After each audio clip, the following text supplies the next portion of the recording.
Hello, agora vocês só me veem assim, com a câmera na mão, tudo bem? Beleza. Às vezes é mais genuíno você alugar um espaço e fazer sua própria galeria de arte lá do que Fazer a esperar. residência artística e começar a entender como que o mercado de arte funciona. Tava lembrando que daí você falou de galeria, e daí falou da arte, e daí a gente tá falando da picuinha, que é, seja dentro de estúdios, agências ou profissionais liberais, existe esse mercado, tipo, de networking, de família, sobrenome, fato, mas até eu acho que você ia chegar nisso, agora há pouco você estava falando disso, que você não pode deixar que a sua arte só aconteça por causa dessas validações.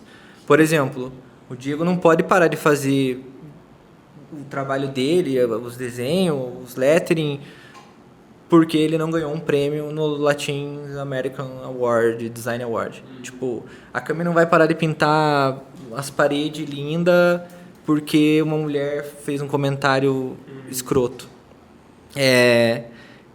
E você não vai deixar de tirar foto porque a moça da galeria não deu bola pra você, né? Sim. Então, tipo, porque eu acho que quando você começa a se importar com essas coisas, aí você se perde, você começa a tentar ser comercial, você para de ser autoral, você perde sua identidade. E, tipo, cara, quando você perde a identidade, você não vê mais sentido naquilo que você tá fazendo. Sim. Tipo, eu passo por essa fase de perda de identidade, porque, tipo, eu olhei pra trás, assim, e eu vi que todos os projetos que a gente fazia na Azedos tinha zero de mim, assim. Tipo, do que eu queria colocar no projeto, sabe? E daí eu fico assim, tipo, cara, acho que eu não quero mais fazer isso. Porque, tipo, eu gosto dessa parte artística, a Isabela não tem muito disso, ela é trabalho, workaholic, e eu queria me expressar de alguma forma. Só que daí no trabalho de design eu não vejo essa possibilidade, porque a gente é muito comercial, então quando a gente vai fazer uma marca, a pessoa não vem pra gente por causa de um estilo que eu tenho, alguma coisa assim, ela vem porque a gente atende normalmente qualquer cliente, e isso fez, tipo, eu me distanciar bastante de um Wagner artista que tinha antigamente, para um Wagner que tá tipo assim, cara, não quero mais design, sabe? Porque, tipo, parece que eu não consigo voltar para aquela parte de artista. E daí eu acho que isso é a parte mais crítica de todo esse universo de, tipo, acesso, validação, prêmio, que daí você vai se perdendo. Ao contrário de quem é burguês, por exemplo, que daí tem, tipo, muita grana, ele pode fazer um case fake, ir para Cannes, ganhar o prêmio, porque ele não precisa de salário, ele não precisa de dinheiro. Então, ele tem herança para se sustentar. A gente não, né? A gente tem que ganhar... Sim, eu acho que a partir quando você chega num ponto onde você tem um negócio que ele é sustentável, ele está dando dinheiro, e daí você começa a ter liberdade para você começar a colocar seus projetos pessoais, originais. Cara, isso acontece com todo mundo. A Netflix, ela streamava coisa dos outros. Começou a faturar, começou a ganhar dinheiro, eles começaram a criar os originais. Tipo, a visão deles, como que é. Então, tipo, acontece do pequeno ao gigantesco, isso vai acontecer. E é sempre dinheiro, não adianta. Para você conseguir ser artista, você precisa ter a não ser que você trabalhe, tipo more na praia vendendo coquinho, mas você vai ter que ter uma tranquilidade financeira, pelo menos para você conseguir se inspirar e, sei lá, se expressar genuinamente, do jeito que você quer, tá ligado? Eu só queria puxar um gancho, então, no que o Wagner estava falando de identidade, que a gente está falando, porque eu acho que a queixa da maioria dos artistas, assim, independente da área, que as pessoas querem ter sua própria identidade, né? E que a gente, às vezes, vai indo para o comercial, isso vai se apagando um pouco. Esses dias eu participei de uma entrevista que vai sair ainda em março, agora do Dia das Mulheres, e uma das perguntas era que dica eu daria para as pessoas que estão começando, os artistas que estão começando. E foi uma coisa que eu falei de, tipo, confia no seu feeling, na sua identidade, que é o que você tem de único, porque acontece muito no meio artístico também, que acaba envolvendo o comercial, é chegar a demandas de artes que estão na moda. E daí as pessoas vão por esse caminho que está em alta e acabam perdendo a essência delas, né? E recentemente eu fiz um projeto, estou fazendo um projeto, E foi a primeira vez que eu bati o pé e falei, não vou mudar. Eu fiz a proposta e eles trouxeram alguns comentários, porque quando envolve muita gente em processos, assim, em projetos, é difícil porque cada um tem uma opinião. E eu estava lidando direto ali com a Secretaria de Comunicação e essas pessoas não estavam diretamente ligadas com o meu trabalho. Então, a secretaria me contratou por causa do meu trabalho. Eles conheciam o meu trabalho, gostaram, e essas pessoas não. Então, os comentários partiram dela, assim, tipo, muda isso, troca isso, acrescenta isso. E eu bati o pé e falei, não vou mudar. Porque eu sei o que eu estou fazendo, tipo, é minha arte. Se eu fizer isso, e eu coloquei na defesa, assim, eu fiz uma apresentação, coloquei na defesa. Falei, essa é a minha proposta, com o meu viés artístico, que eu acredito. Aqui foram as considerações do pessoal, tipo, eram cores, assim, e eu falei, aqui perde totalmente o viés artístico, fica uma coisa muito mais gráfica, mas não alterei o desenho, igual eles tinham falado e tudo. E, no fim, tipo, eles falaram, a gente quer realmente o seu trabalho, então não tem nada a ver se realmente esse outro e tal. Mas foi a primeira vez que eu bati o pé, assim, porque a gente é muito descredibilizado, às vezes, né? No design, na arte, as pessoas acham que sabem mais do que você está fazendo ali. Então, eu fiquei orgulhosa, assim, porque, para mim, eu sou uma pessoa, que nem a situação que aconteceu ontem, eu não tive reação, porque eu estava preocupada com o meu fone, que tinha caído a tinta também. E eu fiquei em silêncio. E isso me incomoda ficar em silêncio também, sabe? Só que, tipo, eu ignorei totalmente a mulher, assim. Mas o silêncio me incomoda. Silêncio também é uma resposta, né? É. Só que a fala dela não me afeta tanto. Me afeta o contexto, assim. Tipo, em 2026, a gente está ouvindo que você não é profissional por ser mulher. Então, isso não afeta a minha carreira. Tipo, eu sei o que eu estudei, o que eu fiz, o meu trabalho, sabe? Tipo, onde eu tô chegando, onde eu quero chegar. Sim. Então, não me impacta, assim...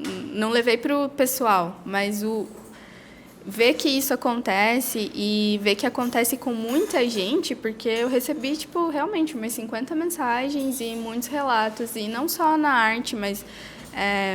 mulheres que foram comparadas com homens porque estavam fazendo algum esforço, assim, tipo, carregando coisas pesadas, fazendo curso de mecânica, como se o homem... então... Ou até mesmo usando o próprio exemplo da enfermagem, né? Esses dias eu vi um relato de uma mulher que ela é médica e quando ela entra no quarto de um paciente, o paciente fala, tá, mas cadê o médico? Tipo, você é só uma enfermeira? Ou diminui ela, né? Ela sendo médica e descredibilizando outras mulheres, né? Tipo, qual que é a lógica? Uma coisa que machuca nessa experiência também é você imaginar que não é só ela que pensa isso. Ela que teve coragem de falar. E às vezes até inocência, ignorância de falar. Mas você sabe que, tipo, tem muito mais gente olhando pra você com esse pensamento na cabeça. Tipo, nossa, olha lá, a menininha tá pintando. Aí vê um cara fazendo. Nossa, olha lá, o artista. Meu Deus, como é seu nome? Quero te procurar, sabe? A maior prova disso também, é as cozinheiras e os chefes de cozinha. Ninguém valoriza uma cozinheira. E tem muita cozinheira. Mas é o chefe de cozinha. É sempre um homem. Não, e até uns bons tempos atrás aí, não tinha mulher chefe, mulher, né? Era proibido a mulher aprender a ser chefe. Mas eram elas que cozinhavam desde o começo dos tempos, entendeu? E elas que proviam a alimentação de toda a família. Mas tem um rolê também, que posso dar uma militada aqui, talvez, é que existe uma configuração de família pré-Primeira Guerra Mundial e pós-Segunda Guerra Mundial. E a configuração de família antes da Primeira Guerra Mundial, ela era um ambiente onde todo mundo cuidava da família. Então, por exemplo, as vilas tinham, sei lá, uma padaria. Quem trabalhava na padaria? O homem, a mulher e a criança era criada ali, na padaria. E daí, como morreu muita gente nas guerras, e veio o advento da Revolução Industrial, muitos homens foram mortos ou foram trabalhar nas fábricas, e daí a mulher ficou em casa sozinha. Então tem esse lugar também da gente fazer um resgate dessa família que era onde todo mundo era criado junto ali, todo mundo fazia um pouco de tudo e cuidava das crianças e alimentava a casa e fazia tudo. E daí ainda era, antes disso, a pessoa plantava comida, criava a vaquinha, a galinha e tal. E daí depois ficou isso, essa ideia da mulher ficar em casa cuidando da criança sem trabalhar é uma ideia muito americana de 1945 para frente, onde o homem ia trabalhar e ele ia ser o provedor da família e a mulher ficava em casa com as crianças. Então isso é uma coisa muito nova, mas que está muito na nossa cabeça porque foi plantado ali mesmo para a gente ter uma sociedade formatada desse jeito. E não é o natural, né? Porque o natural é todo mundo criar aquela criança ali, todo mundo criar... É o que a gente tá falando hoje, antes. O que eu vou falar com o que a gente tá falando, mas isso que você falou me fez pensar numa coisa que agora eu e a Amanda com a Aurora, a gente... Lá no começo a gente levava ela mais nas gravações, assim, porque ela era mais calminha também, exigia menos de ficar correndo atrás e tal. Só que tinha vezes que... Tinha lugar que era super aberto, assim, tipo, a levar ela. A gente fazia questão até de levar, porque a gente queria ter esse estilo, assim.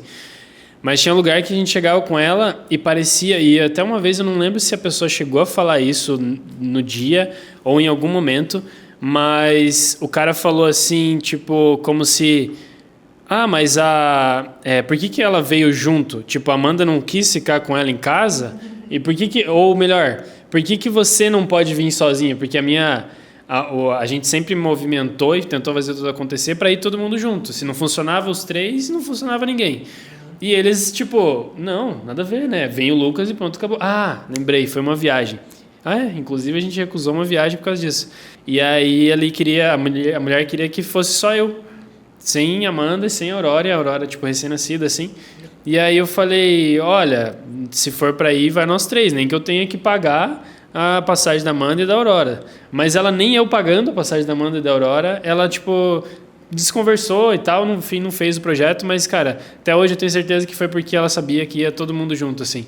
E aí teve esse bloqueio de, tipo, por que tem que ir os três e tal. Eu entendo que uma criança, às vezes, sei lá, se tivesse uma criança aqui agora, ia estar muito diferente tudo acontecendo. Só que também...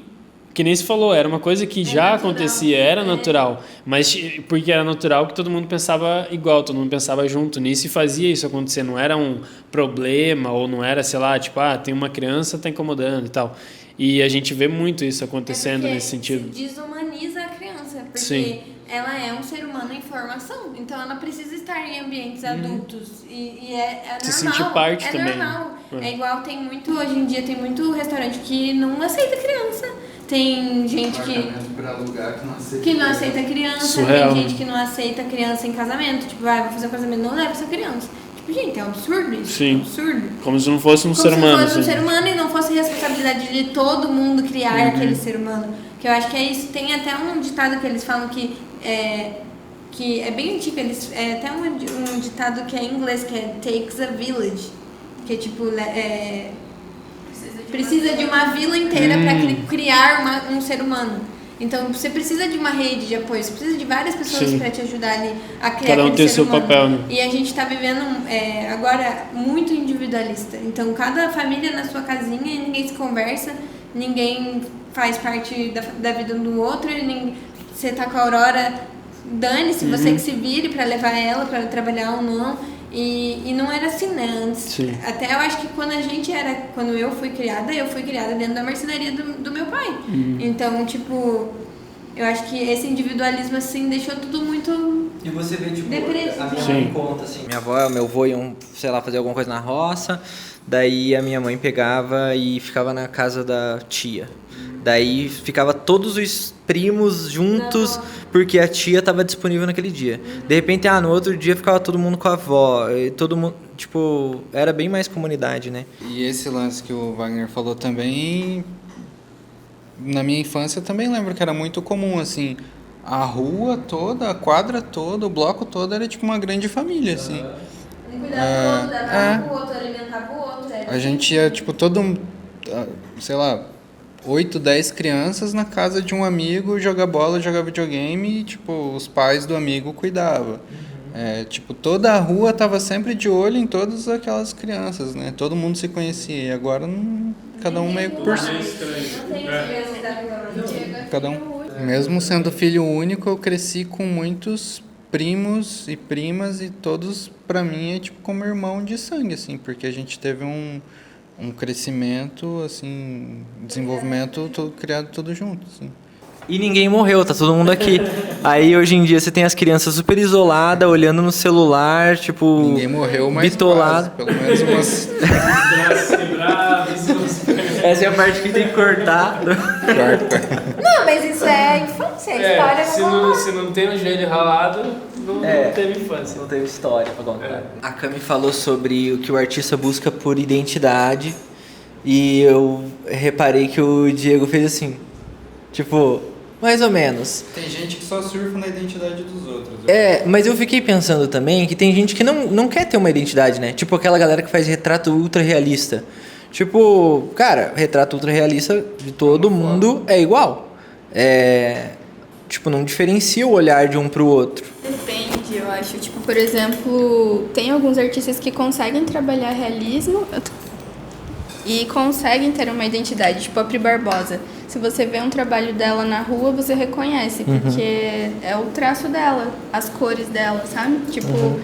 Mas aí eu acho que já é diferente do realismo que o Wagner tá falando, que é mais ou menos aquilo que você me mandou no Instagram lá, do cara fazendo... Uma blusa. Parece uma impressora, ele replica uma foto exatamente como ela é, sem nenhum olhar artístico, como se ele fosse uma impressora. Assim. Porque parece que ele tá menos focado em expressão e mais focado em técnica, em execução. Chegar na perfeição daquela técnica e do que a capacidade humana pode chegar de... Sim. Porque eu acho que quem quer se expressar, ela não necessariamente precisa dominar, tipo, várias técnicas. Não necessariamente precisa ser bonito também. Tipo, naquela feira da Mamute, porra, ali a minha cabeça abriu de um jeito, porque pra mim, assim, cara, artista tem que ser do jeito que eu acho que é incrível, assim. Tem que ser autêntico e tal. Cara, tinha umas coisas muito aleatórias, eu fiquei assim, caralho, que foda. E é legal, né? É muito bom. E daí, assim, não atende o meu gosto, mas atendeu de um monte de gente que passou por lá. E eu acho que tem isso, assim, tipo, tem o artista que quer se expressar, tem o artista que ele quer focar na técnica. Eu lembro que eu assistia a Hannibal, e no Hannibal, um paralelo bem não vi, mas o Hannibal, ele gostava de tirar um tempinho do dia dele para fazer arquitetura realista. Aí ele sentava lá, começava, tipo... O processo dava prazer pra ele, mas não era o trabalho dele. Tinha parado pra pensar ainda dessa do... Porque, tipo assim, ó... De, tipo, expressão não ser... Tipo, ou melhor, a arte não ser só expressão. Às vezes eu sou muito assim, acho que talvez por eu achar que só se for, né, verdadeiro, tem que ser expressão e tudo mais, e sentir essa necessidade, daí eu acho que todo mundo tem que ser assim. Mas faz sentido também existir o artista que, não, eu não quero me expressar, eu só quero ser o melhor ou executar da forma mais excelente que existir aquela... O que dá satisfação pro cara Uhum. isso, né? Até porque, senão, quem tá numa orquestra, por exemplo, os melhores violinistas, eles não são artistas. Tipo, eles estão tentando executar um negócio perfeito nas notas que já foram escritas, e ele não tem ali, tipo, alguns artistas, algumas óperas têm uma margem de expressão, um violinista principal puxa mais uma nota, mas basicamente eles são artistas, mas eles têm que executar perfeitamente aquilo, que nem um ilustrador às vezes está aquele ilustração anatômica, né, essas coisas de corpo humano para livro de história, porra, você tem que fazer um negócio perfeito ali. Daí eu acho que entra também o outro paralelo, porque daí você tem a expressão, aí você tem o que é focado em técnica, e daí você tem o que converge os dois, né? Que daí você tem... porque daí, por exemplo, vamos supor que você gosta de se expressar com câmera, mas você não sabe mexer em câmeras. Aí você vai se expressar com o quê? Com o iPhone e tal. Mas você gosta de câmera, então você junta esses dois, você consegue ser tipo um diretor de cinema. Se o Diego vai lá fazer uma ilustração de anatomia, mas daí ele sugere, posso colocar do meu estilo? Aí fica o estilo do Diego, que é uma técnica que ele gosta, mas com o lado comercial que o cara quer. Então, tipo, eu acho que tem um equilíbrio que você vai... Só que, por exemplo, se o cara aceita fazer um trabalho desse, mas ele não tem a técnica necessária, ou às vezes ele quer se expressar, mas ele também não tem a técnica necessária, porque, vamos supor, você está fazendo vídeos com o iPhone, você não tem o domínio da câmera, você vai ficar limitado, você não vai fazer um monte de coisa. Né? Então você tem o domínio dos dois, você consegue se expressar, você gosta da parte técnica e você faz um combo disso. Então chegamos à conclusão que Bela também é uma artista, sim. Porque você falou que o que te deixa feliz é fazer com que todos os pratos, tudo aconteça da forma mais perfeita possível. Então acho que tem esse lado técnico da arte e no fim talvez todas as profissões, todo mundo é artista, podemos dizer, todos os ofícios são arte. Aí depende do se você vai fazer aquilo da forma mais perfeita ou se não, eu quero só me expressar e tanto faz os extremos da criatividade, né? Que daí de um lado você tem o artista e do outro lado você tem, seria o técnico. E daí conforme você vai tentando chegar no meio desse eixo, né, desse espectro, você vai juntando a arte com técnica. E é isso com todo mundo, né? Com a ciência. Então, tipo, o cara sabe muito sobre a parte técnica da ciência, ele vira um professor, não sei, às vezes ele fica muito parado e preso naquilo que já existe.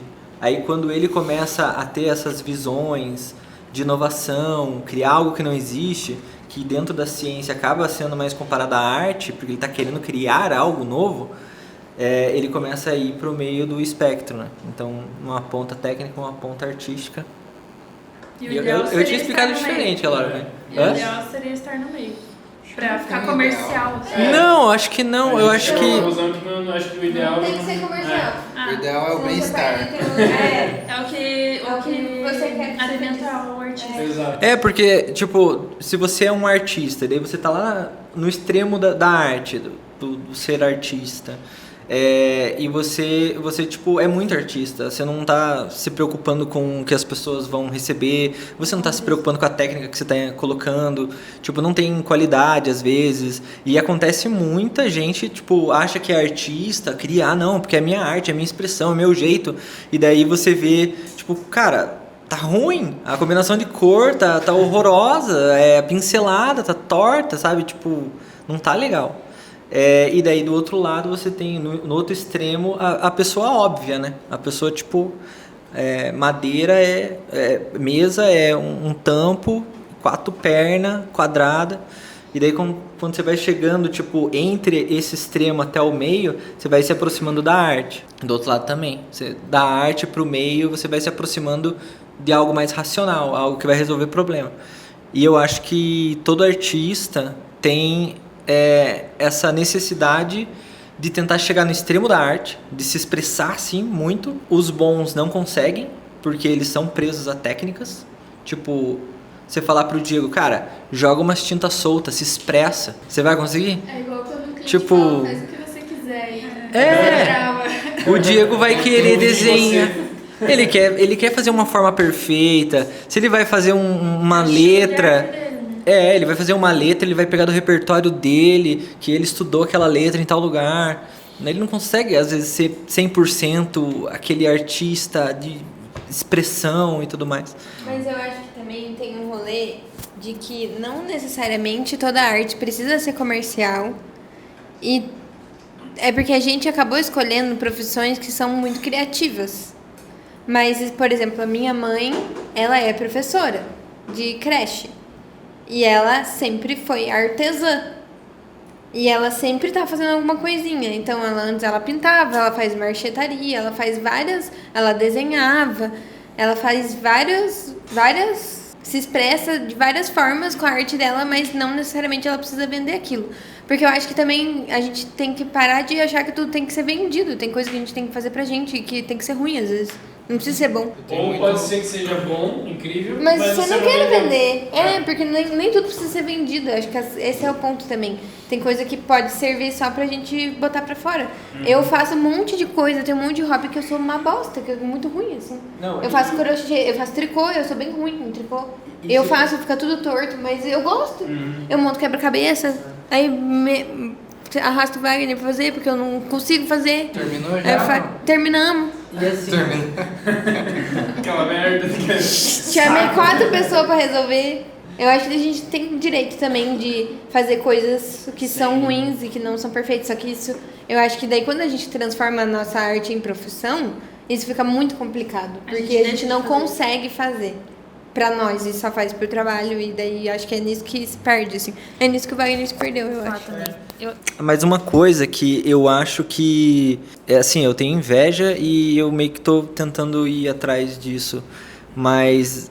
que eu falei, de ser extremamente artista, eu acho que não tem um profissional que seja muito bom naquilo que faz, que ele não teve um momento, assim, igual a Isabela falou, de tipo, cara, eu não vou pôr isso no mercado, mas eu vou explorar ao máximo.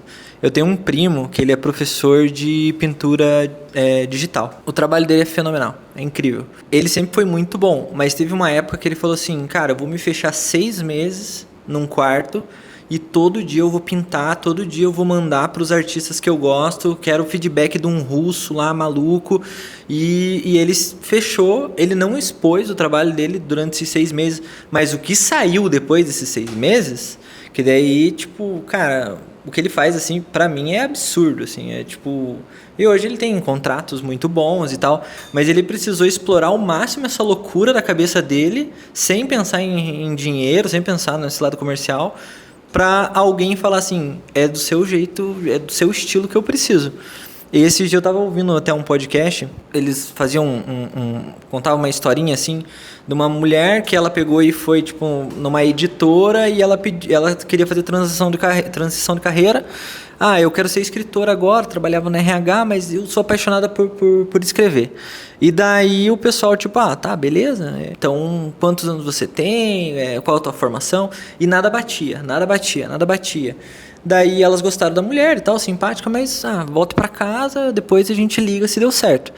E não deu certo. E todas as editoras não queriam ela, qualquer lugar não queria ela. Porque era muito velha, porque não tinha formação, porque era muito júnior pros cargos. Um dia ela pegou os contos dela e começou a divulgar na internet. Os contos que saíam da cabeça dela. Sem se preocupar com, vai vender milhões. Não, ela contava do jeito dela e tal, com toda a expressão que ela conseguia colocar no texto.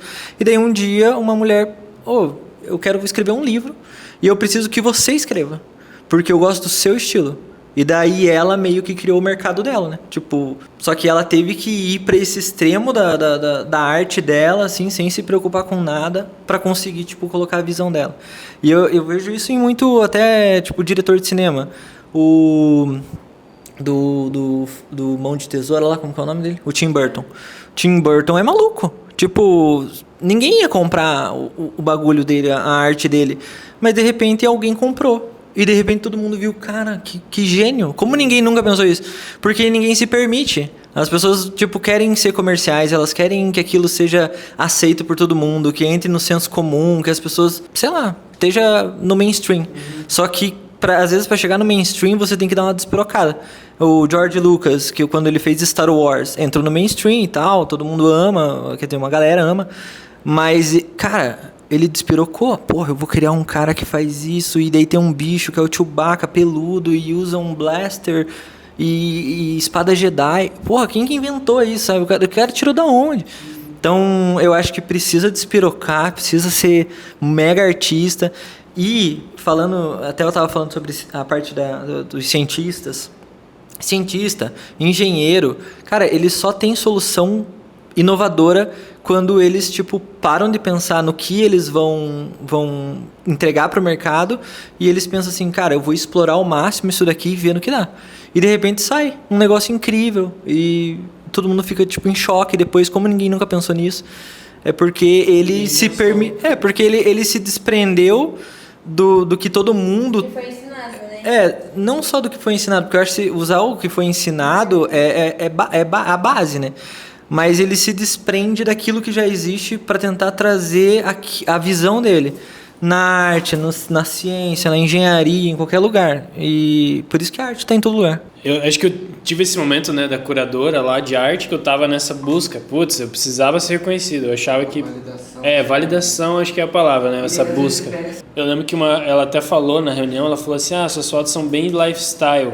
Eu falei, eu não me considero, eu não considero que eu acho que tem as fotos lifestyle, mas tem muitas fotos que pra mim não é lifestyle, assim. Eu vejo elas de outra forma. E aí eu comecei a também até ver isso, assim, e é que nem você falou, quando você se prende, se fecha pro seu eu, assim, e esquece do mundo, você, sei lá, não fica tentando dizer, essa foto é lifestyle, essa foto é urbana, essa foto é cotidiana, Não, é a foto que eu fiz, pronto, acabou. Não precisa ter um estilo, não precisa ter um gênero, ou sei lá. Vejo muito isso pela Cami, porque um pouco por mim também, mas eu acho que a gente tem que tomar muito cuidado e estar sempre atento sobre que as pessoas sempre tentam enquadrar a gente, colocar a gente dentro de uma caixinha, tipo, você é isso, você tem que ser assim. Esse post da calçada é exatamente isso. E as pessoas não respeitam o artista como um indivíduo, mas eles tentam enquadrar a gente num grande bloco, tipo assim, por que você não posta mais vídeos ou reels igual o artista XY? Por que você não faz arte colorida igual o artista tal? Tipo, não respeita o que a gente é como um indivíduo. Eu acho que as pessoas tentam colocar também em algo que elas entendem, né? Que quando também a pessoa faz, tipo assim, ela entendeu que o certo é fazer assim, assim, assado. E aí ela encontrou uma pessoa que não faz. E daí parece que ela quer que ela se adeque ao que ela entende como certo. E aí por isso que eu falei pra você, o que é mais certo? Tá aqui no mais técnico ou tá no mais maluco igual o certo é o que você quiser. Não, o certo é... E assim, fazer e o também que faz tem bem. esse rolê dessa pressão de tipo, cara, agora você tá fazendo uma arte dark porque você tá no período, sei lá, deprimido. Daqui um dia você pode fazer uma coisa colorida e, tipo, não tem que botar nas caixinhas. Só ia falar do que a Bela falou dessa questão de você poder fazer coisas que não precisam ser aceitas pelas pessoas, que é só a forma de expressão, que não precisa ser perfeito, né, e tal. Eu tenho essa questão muito em relação ao tempo. Por exemplo, eu não é que eu não quero errar ou não me dê essa oportunidade do erro, mas para mim eu tenho pouco tempo para fazer a minha arte. Então eu quero aproveitar aquele tempo acertando. Então eu acabo escolhendo fazer coisas que já são familiares para mim, que eu sei que vão dar certo, porque eu entendo que eu vou aprender, eu vou desenvolver, eu vou progredir no erro. Mas parece que às vezes eu não tenho esse tempo de errar. Tipo, que nem no crochê, né? Por exemplo, eu vou desmanchar, demora pra fazer. E aí parece que eu ter que desmanchar, passei 5 horas tecendo isso aqui, agora errei. Na próxima vez eu me bloqueio e penso, não, eu vou fazer uma coisa que já dá certo, porque aquele dia eu tentei fazer algo novo e perdi tempo. Então acho que essa questão do tempo, né, que acho que hoje é uma coisa mais escassa e mais valiosa. O Wagner quer fazer arquitetura faz muitos anos. E ele falava que tipo, ele vai ser um arquiteto, vai se formar muito velho. E eu falava, amor, você vai fazer 35, 40 anos arquiteto ou não? Então é sua escolha. O tempo vai passar igual, você fazendo aquilo ou não. Então, tipo, é isso. Talvez você nem erre. Talvez você erre, desmanche, mas você vai aprender com isso, entendeu? Então a gente tem que se permitir errar. Eu sou uma pessoa que eu erro muito e eu não tenho problema com isso. Mas eu convivo com uma pessoa perfeccionista e eu sei o quanto dói o erro nele. E eu imagino o quanto dói, tipo, em pessoas que são perfeccionistas. E eu não sou nada perfeccionista. E eu acho que tem um negócio, assim, de a gente não... Sei lá... A gente faz a parada, vai fazer um crochê, vai fazer uma arte, alguma coisa... E daí você não gosta do resultado. O certo, né, nessa lógica artística, é você, mesmo que você não goste de resultado, você vai continuar fazendo, vai guardando. Eu, pelo menos, às vezes eu não gosto do resultado e eu fico, cara, nem quero mais saber disso. E daí depois eu penso, tô com vontade de fazer, só que eu não gostei do último resultado. Acho que eu vou perder meu tempo, então não vou fazer. E daí você, tipo, porque, eu não sei, eu tenho essa ilusão de que, eu vou aprender, vai ter um negócio que eu vou gostar de fazer, não pelo resultado, mas pelo prazer de fazer, só que eu ainda não encontrei. E eu tenho que procurar. Então eu vou fazendo várias coisas até alguma coisa tipo, despertar uma vontade de fazer. Mas esse negócio da idade, né? Vou me formar com 40 anos. Eu acho que nem a gente falou, né, pro cara da mentoria. Hoje ele tem algo que a gente ainda hoje não tem, que é a cara de velho, a credibilidade, a maturidade, a experiência, a confiança. Foi algo que a gente enfrentou e ainda enfrenta, porque a gente ainda, apesar de já ter 30, ainda tem cara de, sei lá, 20, não sei. 18 mas aninhos. não passa a credibilidade que alguém mais velho tem. E isso é uma coisa, eu acho que é da nossa mente, né? Enfim, uma coisa que a gente não controla, porque até a... Tá bom. Porque até uma amiga da minha mãe se formou psicóloga também. Eu não sei quantos anos ela tinha, mas já tinha mais de 45. E ela falou que ela lotava a agenda dela muito mais rápido do que as colegas dela que estavam fazendo faculdade junto com ela, recém saída do ensino médio. Porque você olha a pessoa e fala, putz, quero me consultar com ela. Tipo, ela tem mais vivência, tem mais experiência, tem... Então, assim, às vezes a idade pode parecer, vou estar velho para isso, mas às vezes estar velho para isso vai ser bom.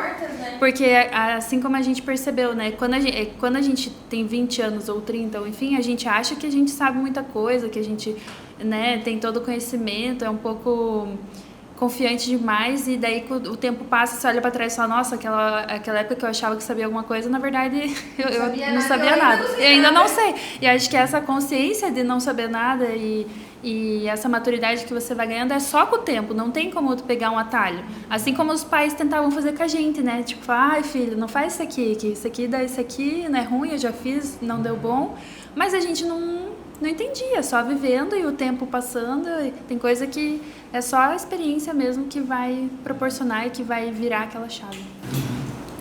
Isso sobre idade, experiência e cursos, eu queria muito fazer design de novo com a mentalidade que eu tenho hoje. Tipo, seria totalmente diferente. Imagina você fazendo uma faculdade de arquitetura com a sua mentalidade de design perto das pessoas que estão saindo da faculdade, da escola, do ensino médio entrando agora. Tipo, é totalmente diferente. É outro universo. Eu acho que o rolê é que, assim, gente, a vida é muito curta e a gente tem que fazer o que a gente quiser na hora que a gente quiser e, sabe, tipo, não se prender. Anos a gente quiser fazer outra coisa. Trocar de profissão, troca e pronto. De repente você pega, tipo, um exemplo que eu sempre faço na minha cabeça é, tipo, o Kurt Cobain. Ele toca na adolescência, aí ele monta uma banda, de repente vira o Nirvana, faz sucesso, 27 morre. Tipo, a diferença de você pegar e começar na música aos 30 e de repente com 47 você tá explodindo igual o Nirvana. Tipo, é a mesma coisa. É a mesma coisa. Só a diferença é que foi em outra época. Quanta coisa incrível foi falada e comentada nesse encontro entre artistas. Como vocês viram no começo do vídeo, a gente reuniu então 4 artistas amigos nossos. Que massa é trocar e compartilhar informações com pessoas que pensam como você. Eu até não falei muita coisa durante esse vídeo, durante a conversa, porque justamente eu queria ouvir deles, ouvir outras opiniões e me desprender um pouquinho dos meus pensamentos e poder compartilhar algumas ideias e recriar percepções, repensar alguns pensamentos também. No meio ali eu até tive uma mudança de alguns pensamentos que eu tinha e, cara, isso é muito incrível e com certeza a gente vai fazer isso mais vezes. Espero que vocês tenham gostado também. Se você curtiu essa conversa, esse vídeo aqui, provavelmente você vai gostar desse vídeo que está aparecendo aqui na tela também. E eu te espero lá. Valeu, tchau!